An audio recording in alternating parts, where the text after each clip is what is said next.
आज नदियों की रक्षा के लिए कार्रवाई करने का अंतर्राष्ट्रीय दिवस भी है, international action day on river. और इस मौके पर आज हम यमुना पर जो अभियान चला रहे थे उसका आज आखिरी एपिसोड है, आपके सामने रख रहे हैं। ब्रेक पर जाने से पहले अपने रिपोर्ट में आपको दिखाया कि बायोलॉजिकल ऑक्सीजन डिमांड का लेवल क्या है, कुछ इलाकों में किस तरह से हिंडन जैसी नदी इसको प्रदूषित कर रही है, और कुछ नदियां जीवन बचा भी रही हैं, जैसे कि सिंध, केन और बेतवा जैसी सहायक नदियां यमुना का जीवन बचा रही हैं, लेकिन उनमें भी अब प्रदूषण का खतरा बढ़ रहा है। विजय पाल बघेल जी स्टूडियो मौजूद, एक बार फिर से स्वागत आपका विजय जी। और इसके अलावा आलोक हमारे साथ न्यूज रूम से। आलोक, आपके पास आऊँ इससे पहले विजय पाल बघेल जी से सुन लेते हैं कि आपको लगता है कि जो ये तीन नदियां हैं, सहायक नदियां सिंध, केन और बेतवा, जो कि दिल्ली से आगे जाकर मिलती हैं और प्रयागराज से पहले यमुना को बचाने की कोशिश करती दिखाई देती हैं, ज्यादा दिन तक ये भी चल पाएगा?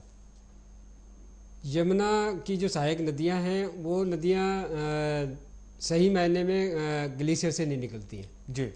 वो नदियां पहाड़ों से निकलती हैं और उसके किनारे कोई शहर, ऐसा कोई प्रदूषित ज़्यादा प्रदूषण फैलाने वाला शहर भी नहीं है। चंबल हो, बेतवा हो, सिंध हो, सोन हो। ऊपर जैसे टोंस नदी है, टोंस नदी में कोई प्रदूषण की भी कोई समस्या नहीं है, लेकिन बीच में जहाँ ज़्यादा डेंसिटी है पॉपुलेशन की, दिल्ली है और एनसीआर के जो क्षेत्र है, हिंडन की हालत बहुत ख़राब है। सहारनपुर, मुजफ्फरनगर, मेरठ, गाजियाबाद और नोएडा के जितने भी इंडस्ट्रियल इफ्लुएंट्स हैं वो हिंडन के माध्यम से यमुना में सीधे डाले जा रहे हैं। अभी जो बड़ी समस्या है उस समस्या के हम अभी मूल में नहीं पहुँचे हैं। हम यहाँ का हर आदमी सवेरे जब जगता है, जगने के बाद टॉयलेट जाता है, टॉयलेट में क्या केमिकल यूज करता है, उसके बाद पेस्ट करता है, उसके बाद जितना भी पूरी उसकी दिनचर्या होती है वो पानी सीधा यमुना में जाता है। और यमुना में कितना केमिकल देता है, यमुना के किनारे जितना भी एग्रीकल्चर लैंड है वहाँ केमिकल्स और पेस्टिसाइड की मात्रा बहुत ज़्यादा मात्रा में होती है यमुना को जहरीला बनाने के लिए। मेरा कहना है कि इस पर्यावरण को, इस यमुना को 10 करोड़ जो लोग इसके किनारे इसके अपना आश्रित हैं, पर्यावरण का नुकसान सृष्टि ने 84 लाख योनियां बनाई हैं। मैं कहता हूँ कि 83,99,999 योनियों में से किसी ने भी किसी नदी को, किसी पर्यावरण को, किसी तरह का कोई नुकसान नहीं किया है। केवल एकमात्र योनि है जिसने पूरी सृष्टि को अपने हाथ में लेने की कोशिश की है और विनाशकारी जो लीला खुद रचा है वो केवल मानव है। हो सकता है, मेरा मानना है कि सृष्टि की अगर कोई भूल है तो सबसे बड़ी भूल है कि इस विवेकशील मानव के रूप में जो जीव यहाँ धरती पर दिया है।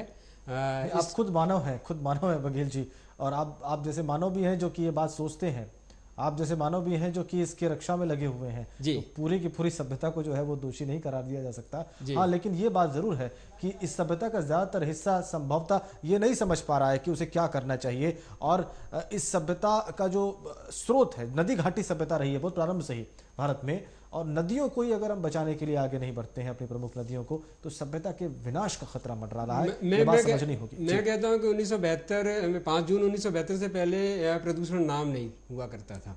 ये इन 40 सालों में प्रदूषण ने हमारे जो 3 लोक हैं, पाताल लोक पूरा जहरीला हो गया, हमारा ये धरती लोक जहरीला हो गया, वायुमंडल जहरीला हो गया। इन 40 सालों में हमने साइंस के ऊपर हम इतराते हैं कि साइंस ने ये खोज की है। मैं कहता हूं कि साइंस केवल रिसर्च कर सकता है, सर्च नहीं कर सकता है।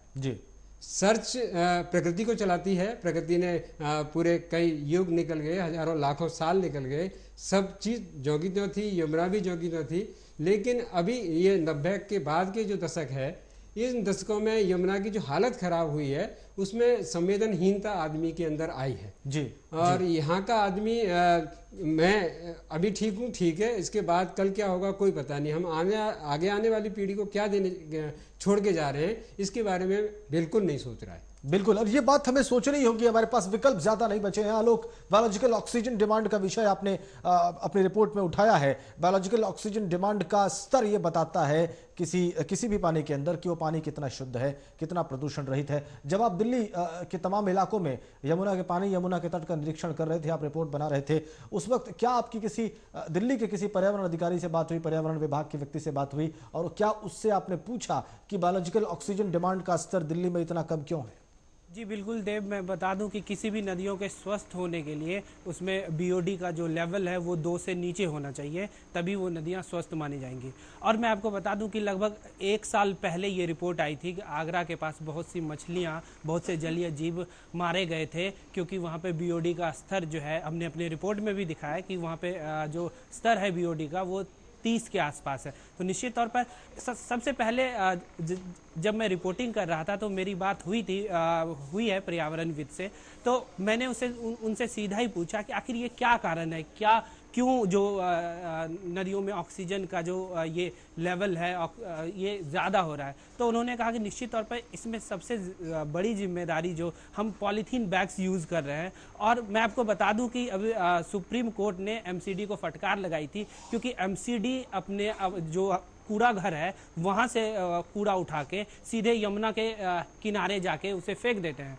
तो निश्चित तौर पर उसमें प्लास्टिक का अमाउंट जो है, प्लास्टिक की मात्रा वो ज़्यादा होती है, और धीरे धीरे जो है प्लास्टिक और कुछ केमिकल्स मिल के जो वाटर लेवल है, यानी कि जो डेप्थ है यमुना का, वो धीरे धीरे दिल्ली में कम हो रहा है। तो उसमें जो ऑक्सीजन घुलना चाहिए, ये ऑक्सीजन घुलता कैसे है? तो एटमॉस्फेरिक जो ऑक्सीजन है वही धीरे धीरे जो रिवर के वाटर में घुलता है। तो जब डेप्थ कम हो जाएगा तो निश्चित तौर पर ऑक्सीजन के जो डिल्यूट होने की प्रक्रिया है, जो प्रोसेस है, उस पर फ़र्क आया है।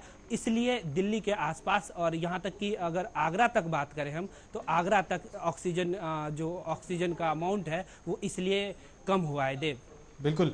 विजयपाल जी, क्या ये बात आम लोगों को पता नहीं है? जो बायोलॉजिकल ऑक्सीजन डिमांड का जो तकनीकी फैक्टर है, ये बहुत सर्वसाधारण को पता नहीं है। हमें पता है जो इस विषय का अध्ययन कर रहे हैं या हम जिस विषय पर बात कर रहे हैं। आप ये बताइए कि बायोलॉजिकल ऑक्सीजन डिमांड का जो स्तर है, जो 2 होना चाहिए अच्छे जल के लिए, ये तो बहुत ज़्यादा, इससे 17, 18, 30, 31, क्या ये मुमकिन भी है कि ये 2 के आसपास आ पाए? नहीं, बिल्कुल आता है। जो हमारा ग्राउंड वाटर है, इसमें अगर पीने का जो पानी है उसका पीएच वैल्यू मापेंगे, उसकी टर्बिडिटी मापेंगे, उसकी बीओडी और सीओडी नापेंगे, तो वो सरफेस वाटर से बहुत अच्छी होती है। इसमें हम जो सीवेज गार्बेज इसमें मिला रहे हैं, इसमें इंडस्ट्रियल इफ्लुएंट हम इसमें मिला रहे हैं, इसमें हम केमिकल, जो घरों से निकलने वाला जो केमिकल है उसको हम जो मिला रहे हैं, उससे बीओडी का बढ़ना स्वाभाविक है। और बीओडी बढ़ने से उसकी जो डिजॉल्व ऑक्सीजन है पानी के अंदर की, वो जल जिसे जीवित रहते हैं, डिजॉल्व ऑक्सीजन की मात्रा बहुत कम है। यमुना, मैं कहूँगा तो यमुना बहुत पहले 10 साल पहले मर चुकी थी, 20 साल पहले मर चुकी थी, क्योंकि इसमें जो पानी है केवल सीवर का पानी है जी। और सीवर का पानी में बीओडी ज़्यादा होती है, सीवर के पानी में सीओडी ज़्यादा होती है। इसके जो मानक हैं, मानकों से 10 गुना 20 गुना ज़्यादा होता है। तो आप कह रहे हैं 20 साल पहले यमुना की मौत हो चुकी है और आज समय आ गया है कि इसे पुनर्जीवित किया जाए। हमारा प्रयास है कि इस कार्यक्रम के जरिए हम आपको जागृत करें, हम देश को जागृत करें, हम दिल्ली और आगरा के लोगों को विशेष रूप से जागृत करें और इस क्षेत्र में रहने वाले लोगों को जागृत करें कि वो इस मृतप्राय नदी को फिर से बचा लें। छोटे से ब्रेक के लिए रुक रहे हैं, एक सनसनीखेज रिपोर्ट के साथ वापस लौटते हैं।